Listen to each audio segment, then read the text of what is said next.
I'm sitting, I always have a paper towel in my hand when I'm painting, all the time. I think it's really, really important. I haven't really had teachers tell me that before, but I think what happens is I end up dipping in my turf too much. And in the beginning stages, painters will talk about fat over lean. And I didn't always know what they were talking about. What does fat over lean mean? Well, in the beginning, I could put more mineral spirits on this first layer because mineral spirits or turpentine is a solvent. So what happens is once you get layers of paint on there, to me, if you start putting mineral spirits over layers of paint, it's like a furniture stripper. It's going to start breaking the paint down. So what we want to do is use the mineral spirits in the beginning when you're putting thin washes on or thin coats, because there's no paint on there to break down. And it evaporates very quickly and dries. So a lot of people do a wash on this first layer with just mineral spirits and paint. Once you get on into the painting though, you want to use medium, which people get very confused about. What's the difference in medium and mineral spirits? Well, medium, there are many, many kinds of mediums, but they're a mixture of oil and a little bit of varnish to help them dry, or some kind of a Japanese dryer or something, and oil, linseed oil, walnut oil, different oils. And the oil is considered the fat that's gonna fat up your paint and be nice and moisturized and good. And so we choose mediums. I don't use mediums in the beginning because my paint is it's full of linseed oil. So I don't need it unless I'm glazing. But in the beginning, I'm just gonna use pure paint. And again, keep a paper towel in your hand. Ashley brought me these nice, she got the prize the other day, Harriet, because she brought me these nice. Well, I'm sick of it. I know it. She just always doing that. So I was taught, let me mention too quickly about this picture that I'm using. I've bumped up, I'm in Photoshop with it, and it was really dark. I've bumped up the saturation. My toolbar's over here. I bumped up the saturation a little bit. And if you have, you can buy a cheap version of Photoshop called Elements. I think you can still buy it. You know, they want you to pay a monthly fee for all these programs now. But if you have some kind of a photo editing program that you can lighten your picture a little bit, you see how it was to start with. That's how it was. I lightened it and I bumped up the saturation, which meant I bumped up the color a little bit to make her brighter. I also have a poster edge filter on here that's breaking her down into little pieces of light, medium, and dark. You don't have to have that. It just helps you guys when we're doing the grisaille and stuff. So I'm going to start with the darkest shadowy colors that I see on her. And we were always taught to start with the darkest darks. Get all your darks in first, and then move to the mediums, and then move to the lights. Go under here, and I'm gonna make a stab at it. I might get it wrong, but if it's the right value to start with, it's okay.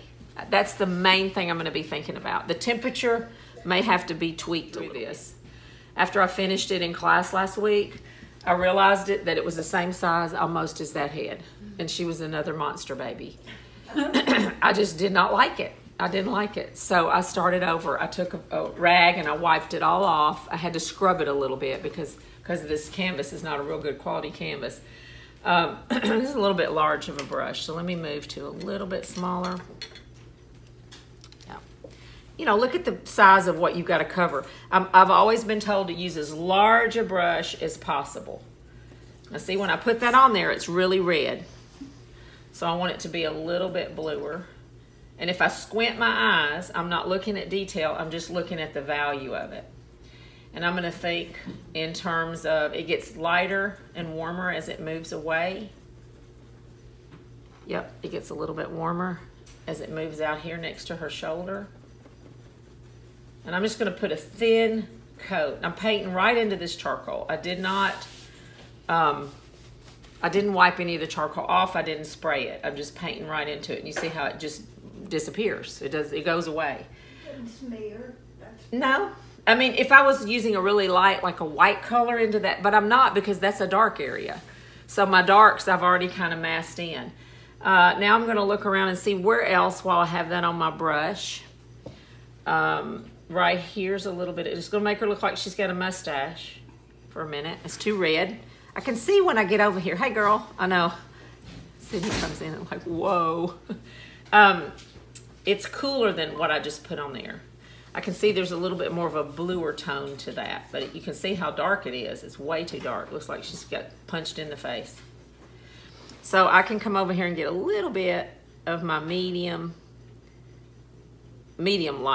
mixture and work back into that because it's a little too dark. Maybe I'll just get almost white. Yeah. Go back into there. And I'm looking around for all my darks. It's dark right here. It's almost a bluish color right there. So I'm going to come over here and get more of my blue. And I can add into these piles that I've already mixed. And I'm going to add a little bit of bluish right here. I'm going to try to just work on this area and try to get it all covered for you real quick. God bless you. A little bit around her nose right here. And again, I'm painting sideways, so it's going to be kind of wonky. I can't tell y'all how happy I am when y'all leave and I get to go like this. I turn around and paint. Not that I'm happy that y'all are leaving, but it's really hard to paint like this. But generally, when you go to a workshop, the painters are standing right in front of it, and you just have to do the best you can to get around it and see it. So, range. It's really cool. I can see a difference, and you'll have to train yourself to see the differences in warm and cool tones because not everybody sees that. So don't feel bad if you're not seeing it. But the more you do this, I promise, the more you will become adept at seeing, whoa, that's cooling off, whoa, that's warming up. In the wintertime, I do a series called Lunch and a Video. And we've watched several painters. We've gone through like a 6-hour video. We watch together and then we stop and discuss. And watching Gerhardt's one time, he talked about as he moved away from the face, it got cooler and cooler. And as he was saying that, I could see it. I'm like, oh, it does get cooler and cooler. It was like, well, next to the nose, it's really warm because that's where the breath is. So if you put too much cool in there, it starts to look like they're asphyxiated. So I've almost always, there's so much to tell you guys, almost always across the midsection of the face, it's very warm. The nose, the nostrils, where we breathe, the cheeks, the ears. You'll notice ears, if the light's coming through ears, they're almost blood red. They're so bright. So it's almost always warm through the midsection. The forehead usually gets warm light, and it's usually ochre. You'll see a lot of yellowish ochre tones, and you do on her, across the forehead. Pink, peachy colors across the midsection, and the chin and the neck usually have cool tones because it's shadow. Especially if they're wearing a cool outfit, you're gonna see cool tones. And she's got white on, which is translating into some blues down here because of the north light. So there will be more cool tones down underneath her neck. So Shirley used to teach us to do X marks just to be more painterly instead of, you could do whatever you want to do. I always thought it was a rule, so I was always doing X marks on everything, and then I found out I could just paint like I want to. But it does make you more painterly because you're not just thinking of flat. I'm also thinking of this being a round form. Oops, that's too warm. Once you put a note down, you can see if it's too warm or too cool. That's red. That's really, really red, and I don't see it being that red there. But you're thinking about modeling around the face, okay? If you were to put lotion on your face, I need a little bit of raw umber. If you were to put lotion on your face, you wouldn't just smear it on like this. Or if you were doing a sculpture of a head, you would be carving those features around the face and making it, and modeling. And so your modeling strokes help create form and dimension as you go. So it's important to think about the planes. That's why that behind Bob is the white head or somewhere around here. The planes of the face, planes of the head. If you do that one time, it'll help you remember where your front plane, your side plane, the side plane of the nose, the front plane of the nose, And model your strokes as if you were going around the face. It's a little bit cooler under her lip. There's almost always a cool tone right there. And the only way I can think to describe this is mosaic tiles of color. I'm switching to another brush to add a little bit of her eyebrows. She's got some crazy dark eyebrows. So I'm putting that little bit of that raw umber in there right now, just because I want to get, and I'm going to put a little bit of that up here for her hair. But I'm thinking in mosaical tiles. You know, like if you were to break a dish and try to make a little table or something out of it, you would start creating a form with the little pieces of a broken dish. So that's how I'm trying to think as I put colors on here, little broken pieces, because it slows me down and makes me think of all the different values and shapes. And then I take my soft brush and blend those together. Does everybody do it this way? Absolutely not. People paint the whole thing a flesh tone and then they start carving it out. I find it hard to work back into the paint that way, because at first I couldn't see all these different values in the face. All I saw was just flesh. So when I go around to help people though, and they've painted the whole thing one value, it's a little bit more challenging for us to lay wet paint on top of that and make it dimensional, because it's almost like you're doing a cartoon picture when it's all the same value. Now see, I'm moving to lighter and lighter as I get to this section of the forehead, and I'm using more yellow, more of an ochre tone up here. And it'll look blotchy, and there will be a stage where you just think, oh my gosh, what in the world was I thinking that I could do a portrait? Shirley used to call it the burn victim stage. And really and truly, if you want your painting to have life, it should have a lot of color in it in this first stage. Now, while I've got this light, I'm going to see where else I see it. It's not that light here. The lightest place on her face, the light is coming in the window from here. So this area here is the lightest. So I'm not going to put these notes of color anywhere over here, because this is shadow side.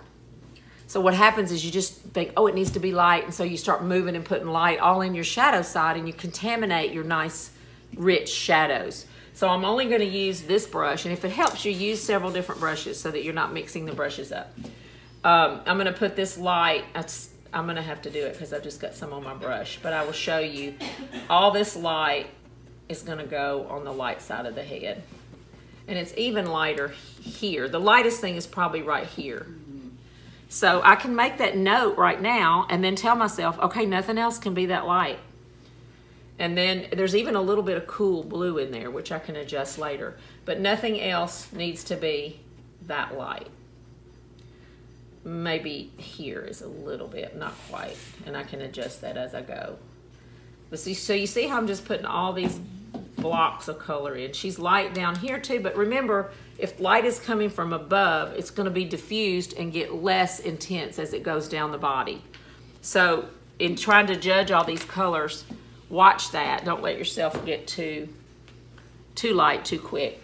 Now, she's really pink across the midsection, so I'm going back to my pink pile, maybe a little of this orange pile. I like that. Too bright.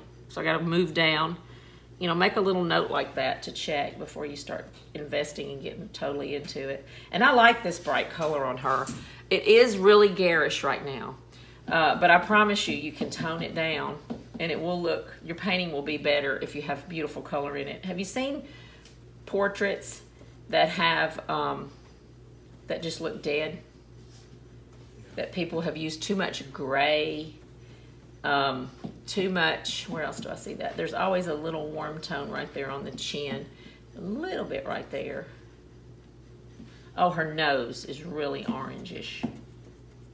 And remember the ball. I had you draw that ball on there. Keep that little ball in mind. It's also kind of warm across the midsection there.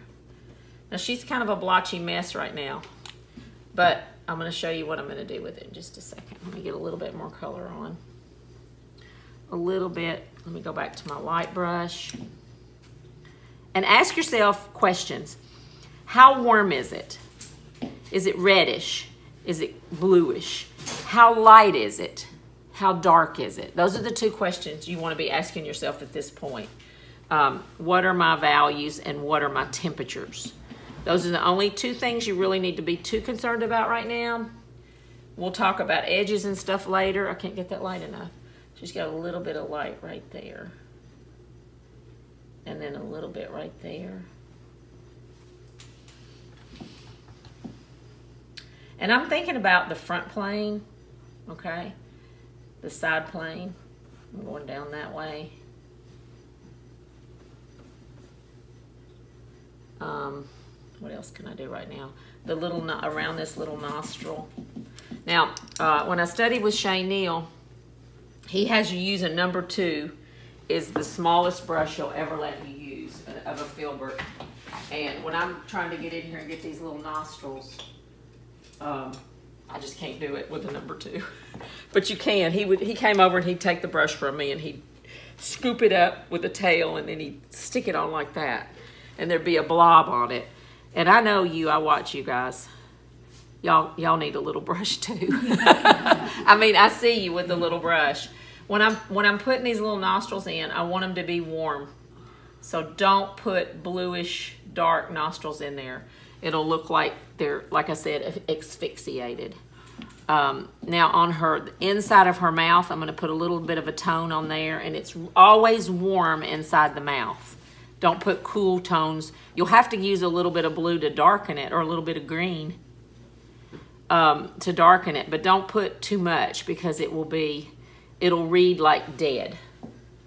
So I want to make a really dark note inside this mouth. And I'll have to adjust all this, but I'm getting the darkest tones in there right now, just making note of those dark tones. All right, what else? I have nothing done around her eyes yet. Let me do that real quick because I know y'all want to get some eyes in here. I'm going to mix up a cool, usually eye whites. Let me zoom in on this. Eye whites are usually fleshy colored or cool. Let's see if you can tell what hers are. Zoom in. They're cool. They're almost bluish right there. They're so white sometimes that they're almost bluish. So I'm going to come over here in this pile I've already mixed that is got blue and white and a little bit of flesh tone in it. And I'm going to put just a little bit of that in this eye. And you're like, oh no, you lost the drawing.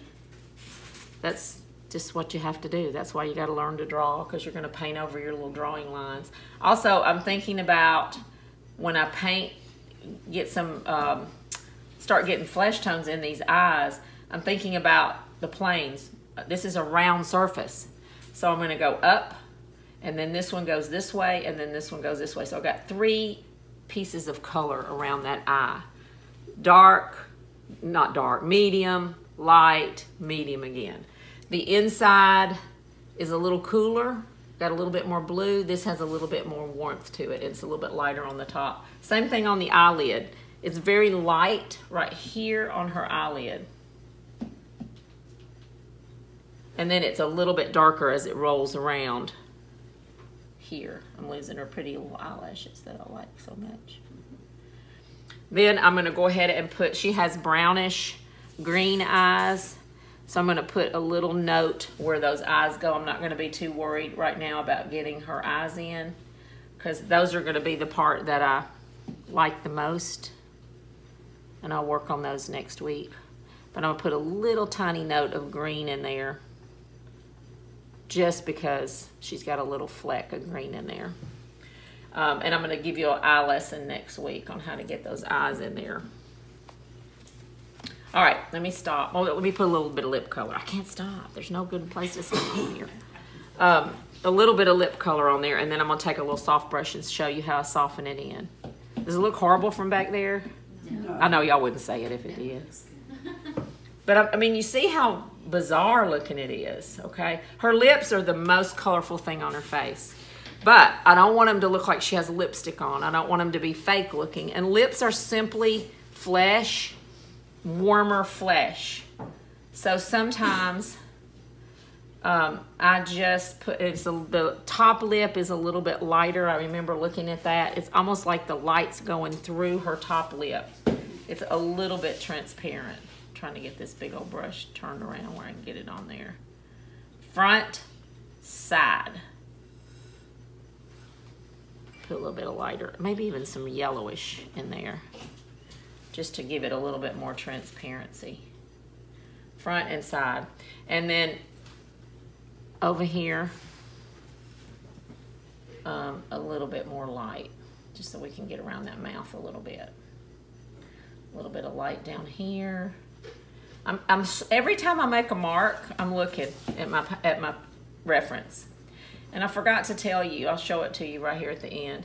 I did look up baby portraits, and I made some notes in those baby portraits about what I liked and what I didn't like. And I got busy this morning, I forgot to look at them again. But I would tell you to use references and look at what you like in paintings and what you think you might want to do on your painting. Now, this is a pretty absorbent canvas. So this is where it comes in to have a nice surface to paint on, and you'll end up with 10 brushes in your hand like this. If I had a really nice lead primed surface here, this paint would be sitting on top of it a little better. But because this is toothy, it's kind of, and so the paint's a little dryish. It's not gonna move around for me like I would like. I would have to put a whole lot of paint on here to get it to move around. So I'm gonna use the Mongoose brush, which is a little bit stronger than these little blenders. And I'm gonna come back in here. First, I'm gonna step back from it for a second. Oh yeah, boy, she is burn victim city here. But I've got to start, and just like I told you last week, get a face on there, then tweak it. Get some color on here, and then tweak it. Just get something, a place to start. And then you can step back and go, ooh, that's too dark. Ooh, that's too light. Oh, that looks like somebody punched her in the face. Then you have somewhere to go with it. The worst thing you can do is just sit there and be afraid. And I've done that, and I know you guys do it sometimes too, because I catch you doing it. You're like, oh, I don't know what to do next. I'm afraid and this is the stage where everybody's afraid they're going to screw up their beautiful drawing.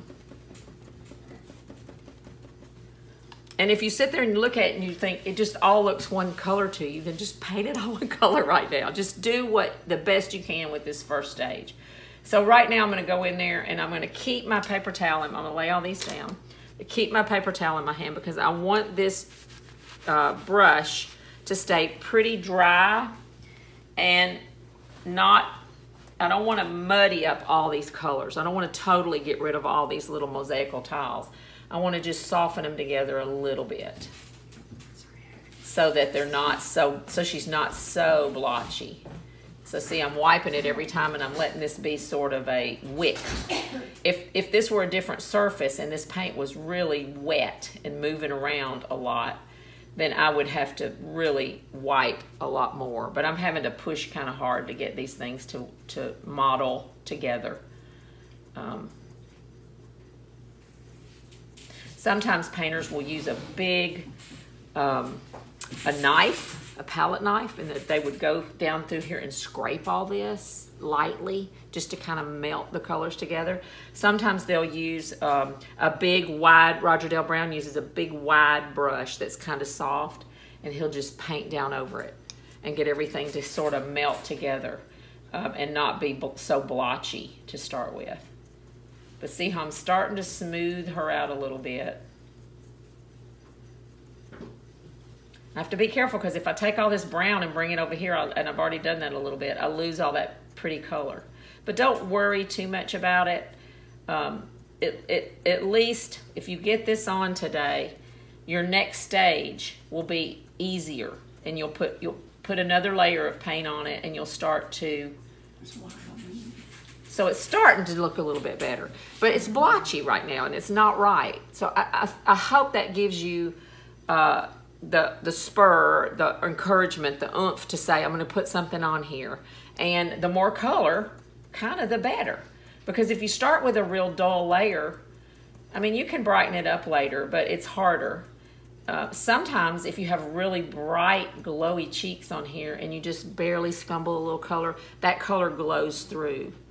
And it gives it a really interesting, you know, it's a really interesting technique to let it glow through a little bit. But see, you've got a little bit of paint on there. So now with the baby, again, I want to keep her really soft.